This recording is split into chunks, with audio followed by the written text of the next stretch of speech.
Dear students, आज हम exercise 1.3 का क्वेश्चन नंबर 6 सॉल्व करने जा रहे हैं। क्वेश्चन नंबर 6 है जी, if A is equal to 1 - 2 3 4 and B is equal to 0 7 - 3 8। A का मैट्रिक्स है और बी का मैट्रिक्स है। फाइंड करना है हमने 3a - 2b और सेकंड वाला है 2a का ट्रांसपोज - 3b ट्रांसपोज। क्वेश्चन कैसे आएगा जी, ए की कीमत भी होगी और बी की भी कीमत होगी, ठीक है, क्योंकि जो आपने ये वाला फाइंड करना है ना, लिखा है फाइंड 3a - 2b, इसके अंदर ए का भी जिक्र है और बी का भी जिक्र है, तो हमें ए की कीमत भी चाहिए और बी की कीमत भी चाहिए, इसलिए दोनों कीमतें होनी चाहिए, ठीक है। तो सॉल्यूशन मैंने लिखा फर्स्ट का, मैंने इसको ऐसे लिख लिया 3a - 2b जो हमने फाइंड करना है, ठीक है, वो मैंने सॉल्यूशन में लिख लिया 3a - 2b। अब 3 ऐसे ही आ जाएगा, ठीक है, ए उसके साथ मल्टीप्लाई हो रहा है, तो ए क्या है, ए की कीमत हमारे पास ऊपर है, ए एक मैट्रिक्स है, ठीक है, ऊपर से कीमत देखनी है कि वो ए की जगह पे उसकी कीमत लिख देनी है। 3 सेम एज ए की जगह पे ए का मैट्रिक्स आ गया, -2 सेम एज बी की कीमत देखें कहाँ पे, बी की कीमत ऊपर है, ठीक है, ये हमें गिवन है, तो वो हमने बी की जगह पे लिख दी 0 7 - 3 8, ठीक है।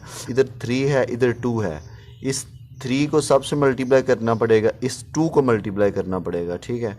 तो 3 को करते हैं, 3 1 ज़र 3, 3 को 2 से किया तो 6 माइनस का आ गया क्योंकि इधर माइनस लिखा है, 3 2 ज़र 6, 3 3 ज़र 9, 3 4 ज़र 12, ठीक है। इसी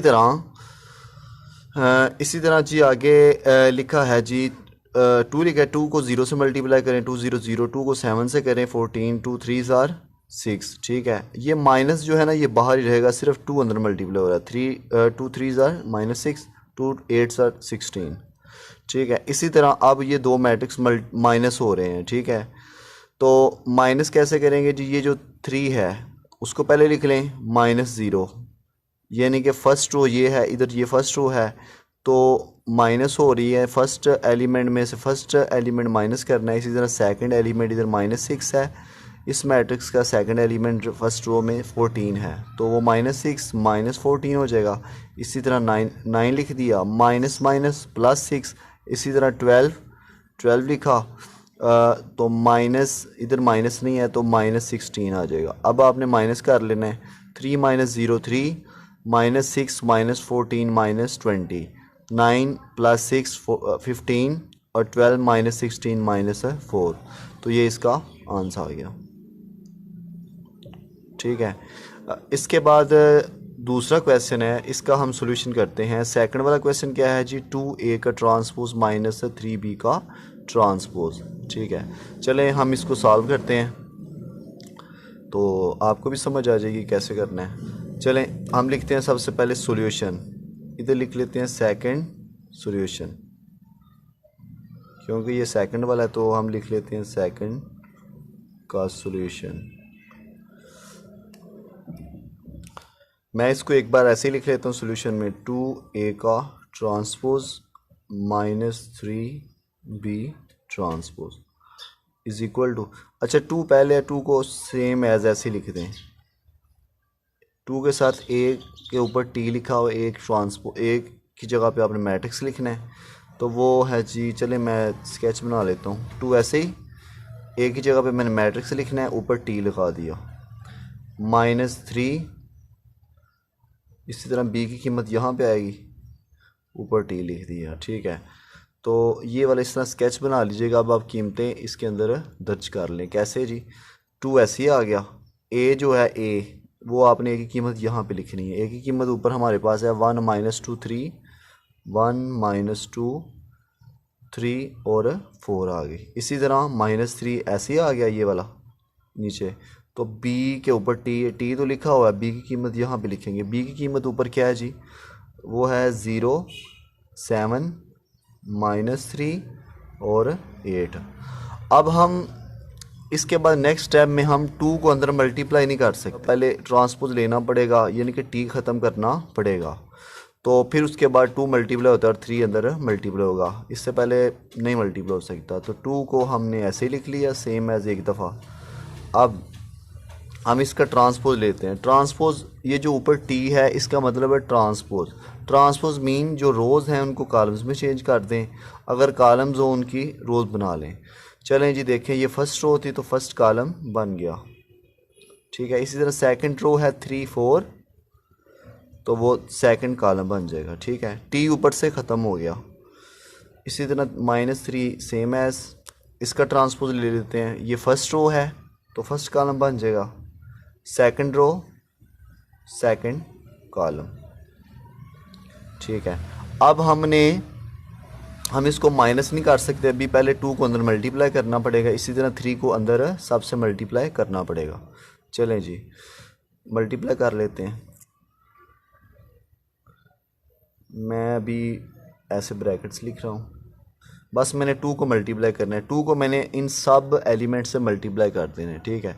2 1s are 2, 2 3s are 6, 2 को -2 से किया तो -4, 2 को 4 से किया 8, इसी तरह माइनस ऐसे ही आ गया। 3 को सबसे मल्टीप्लाई करना है, 3 0 0, 3 3s are 9, 3 7s are 21, 3 को 8 से किया तो 24 आ गया, ठीक है। अब थोड़ा सा इसको और मज़ीद जो है ना माइनस करना पड़ेगा, फिर इसका आंसर आ जाएगा। वो कैसे जी, 2 -0, इसी तरह सेकंड वाला एलिमेंट 6 है, माइनस माइनस प्लस हो जाएगा 9।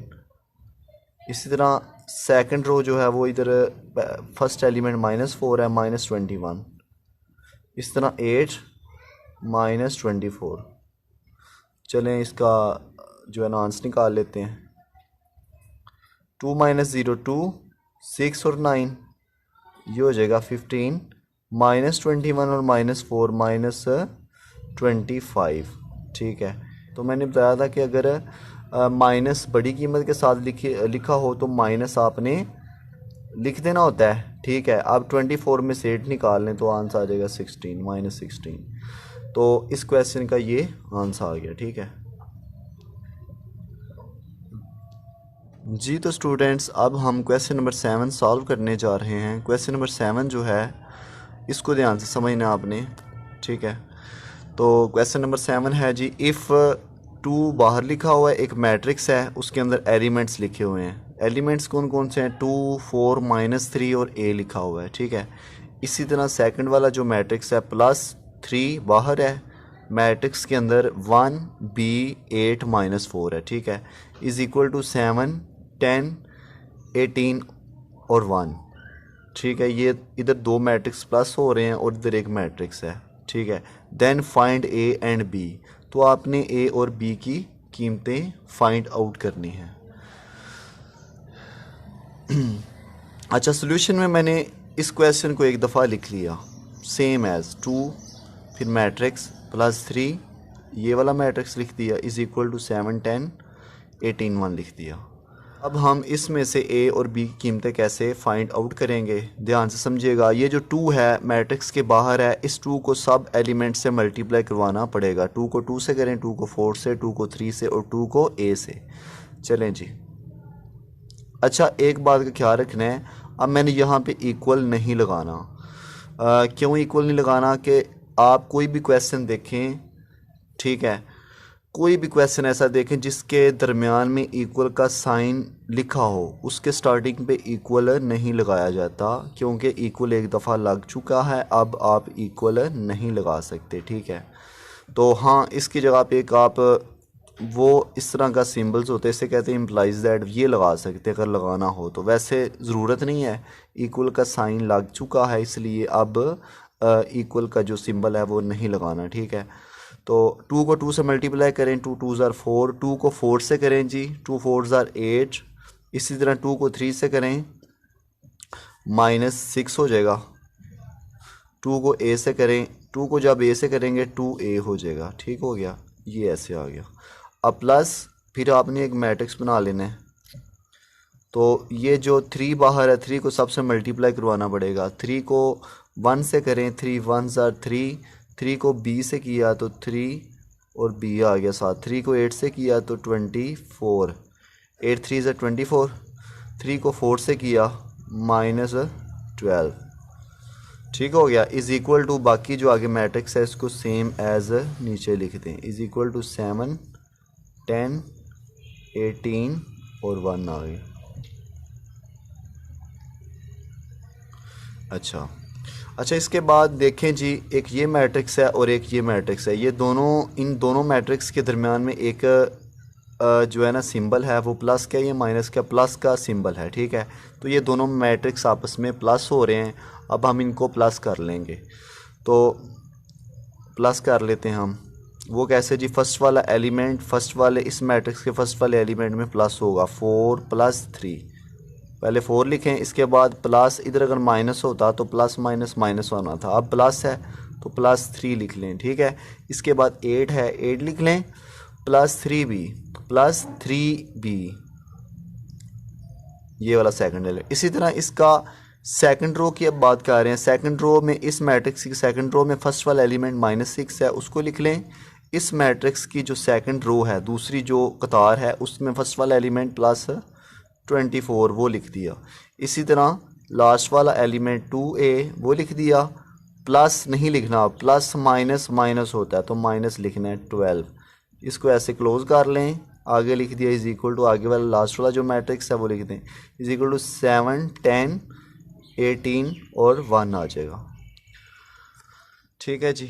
इसके बाद डियर स्टूडेंट्स हम क्या करेंगे, प्लस कर लेंगे। इसके अंदर जो एलिमेंट्स उनको प्लस करेंगे। प्लस कैसे करना पड़ेगा, प्लस हम करेंगे 4 + 3। ये दोनों एलिमेंट्स जो हैं ये रियल हैं, जिन्हें हम कांस्टेंट बोलते हैं। कांस्टेंट मीन जिसके साथ ना a है ना b है, ठीक है, ना x है ना y है। तो ये वाले ऐसे एलिमेंट, इनको हम रियल भी बोलते हैं। ठीक है, तो ये वाले रियल एलिमेंट्स जो हैं इनको प्लस कर लेंगे 4 + 3। 4 क्योंकि इसके साथ a नहीं है ना b है, या अगर 4 है तो इसके साथ a नहीं है, तो वो दोनों प्लस नहीं होते, जैसे कि इसमें है। ठीक है, तो अभी समझ आ जाएगी आपको, अभी आप समझ लें ध्यान से। 4 + 3 दोनों प्लस हो सकते हैं। ठीक है, क्योंकि इन दोनों के साथ ना a है ना b है, ना ही किसी एक एलिमेंट के साथ a है ना b है, तो ये दोनों प्लस हो सकते हैं। 4 + 3 7 आ गया। ठीक है, इसी तरह ये दोनों प्लस नहीं हो सकते। अक्सर बच्चे जो गलती कर जाते हैं वो ये करते हैं कि 8 + 3 11b लिख देते हैं। 8 और 3 दोनों को प्लस कर लेते हैं और साथ b लिख देते हैं। ऐसे नहीं हो सकता है। 8 अगर इसके साथ b लिखा होता 8 के साथ, तो फिर हम 8 और 3 को प्लस कर लेते, 11 उसके साथ b लिख सकते थे। अब इसके साथ b है, इसके साथ b नहीं है, तो ये दोनों प्लस नहीं हो सकते, तो हम इसको सेम एज लिख देंगे। ठीक है, अच्छा, ये दोनों प्लस हो सकते हैं क्योंकि इसके साथ a है ना, इसके साथ a है ना, इसके साथ b है ना, इसके साथ b है, तो ये दोनों रियल हैं, मतलब कांस्टेंट है। 24 - 6 ये हो जाएगा जी 18 प्लस का, क्योंकि बड़ी कीमत के साथ प्लस है तो प्लस ही आएगा। अगर माइनस होता, जहाँ प्लस होता तो माइनस आना था। ठीक है, तो बड़ी कीमत के साथ प्लस है, 24 - 6 करें तो 18 आ जाएगा। ठीक है, अब इन दो एलिमेंट्स को प्लस या माइनस नहीं कर सकते, क्योंकि 2 के साथ a है, 12 के साथ कुछ भी नहीं है, तो हम इसको सेम एज लिख लेंगे 2a - 12। ठीक है, इज इक्वल टू, आगे जो मैट्रिक्स लिखा है उसको सेम एज लिख दें, 7 10 18 और 1 आ जाएगा। नेक्स्ट स्टेप में हम करेंगे जी 7 = 7 रहने दें, इसको ना लिखें कि find a and b, a और b की कीमतें हमने फाइंड आउट करनी है। ये बात ज़हन में रखनी है, a और b की कीमतें हमने फाइंड करनी है। ठीक है, इसलिए 7 = 7 रहने दें, क्योंकि ना इसके साथ a है ना इसके साथ a है, ना b है ना b है, तो इसलिए 7 = 7 ना आप करें, बस ऐसा करें। सेकंड वाला एलिमेंट ये है। ठीक है, इस मैट्रिक्स का सेकंड वाला एलिमेंट, यानी कि फर्स्ट रो में सेकंड वाला एलिमेंट 8 + 3 भी है, तो इस मैट्रिक्स में फर्स्ट रो का सेकंड वाला एलिमेंट क्या है, 10। इन दोनों को आप एक दूसरे के इक्वल लिख सकते हैं। कैसे जी, 8 + 3b इज इक्वल टू 10। ठीक हो गया। अब आप छोटी सी एक लाइन लगा सकते हैं।